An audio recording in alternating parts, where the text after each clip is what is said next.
ಗುರುಗುಂಟದ ಶ್ರೀದೇವಿ ಅಯ್ಯಪ್ಪ ಸ್ವಾಮಿ ಧ್ಯಾನ ಮಂದಿರದಲ್ಲಿ ಡಿಸೆಂಬರ್ 25ರ ಗುರುವಾರ ಮಹಾಮಂಡಲ ಪೂಜೆ ಕಿನ್ನಾಳ. ಡಿಸೆಂಬರ್ 25ರ ಗುರುವಾರದಂದು ಲಿಂಗಸ್ಕೂರು ತಾಲೂಕಿನ ಗುರುಗುಂಟ ಗ್ರಾಮದ ಸೋಮನಾಥ ನಗರದ ಶ್ರೀದೇವಿ ಅಯ್ಯಪ್ಪ ಸ್ವಾಮಿ ಧ್ಯಾನ ಮಂದಿರದಲ್ಲಿ ಮಹಾಮಂಡಲ ಪೂಜೆ ಹಮ್ಮಿಕೊಳ್ಳಲಾಗಿದೆ ಎಂದು ಶ್ರೀದೇವಿ ಅಯ್ಯಪ್ಪ ಸ್ವಾಮಿ ಧ್ಯಾನ ಮಂದಿರದ ಅಧ್ಯಕ್ಷ ಮತ್ತು ಗುರುಸ್ವಾಮಿ ಕೃಷ್ಣ ಶ್ರೇಷ್ಠಿ ಕಿನ್ನಾಳ ಗುರುಗುಂಟ ಪ್ರಜಾಪವ ಟಿವಿಗೆ ತಿಳಿಸಿದ್ದಾರೆ.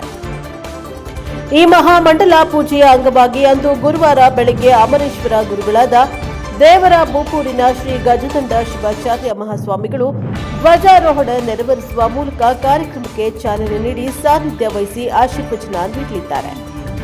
ಆ ಒಂದು ಧರ್ಮ ಸಭೆಯಲ್ಲಿ ಯರಡೋಣದ ಮುರುಗೇಂದ್ರ ಶ್ರೀಗಳು ನೇತೃತ್ವ ವಹಿಸಲಿದ್ದಾರೆ. ನಂತರ ಅಯ್ಯಪ್ಪ ಸ್ವಾಮಿ ಮೂರ್ತಿಗೆ ಕ್ಷೀರಾಭಿಷೇಕ, ಅಷ್ಟೋತ್ತರ ಪಾರಾಯಣ ನಡೆಯಲಿದೆ. ಗುರುಗುಂಟ, ಹೊನ್ನಳ್ಳಿ, ಲಿಂಗಸ್ಕೂರು, ಸುರಪುರ ಮಾಲಾಧಾರಿಗಳಿಂದ ಮಹಾಪೂಜೆಯೊಂದಿಗೆ ಭಜನೆ ಜರುಗಲಿದೆ. ಮಧ್ಯಾಹ್ನ ಪಡಿಪೂಜೆ, ಮಹಾಮಂಗಳಾರತಿ ನಡೆಯಲಿದೆ. ವಿವಿಧ ಸಂಘ ಸಂಸ್ಥೆಗಳ ಮುಖಂಡರು ಹಾಗೂ ವಿವಿಧ ಭಜನಾ ತಂಡಗಳ ಕಲೆ ಮೇಳೈಸಲಿವೆ. ಪಾಲ್ಗೊಂಡ ಸದ್ಭಕ್ತರಿಗೆ ಮಧ್ಯಾಹ್ನ ಅನ್ನ ಪ್ರಸಾದ ವ್ಯವಸ್ಥೆ ಕಲ್ಪಿಸಲಾಗಿದೆ ಎಂದು ಕಿನ್ನಾಳ ಅವರು ತಿಳಿಸಿದ್ದಾರೆ. Bureau report Mallikarjun Torihela, NKS TV4 Lingsugur.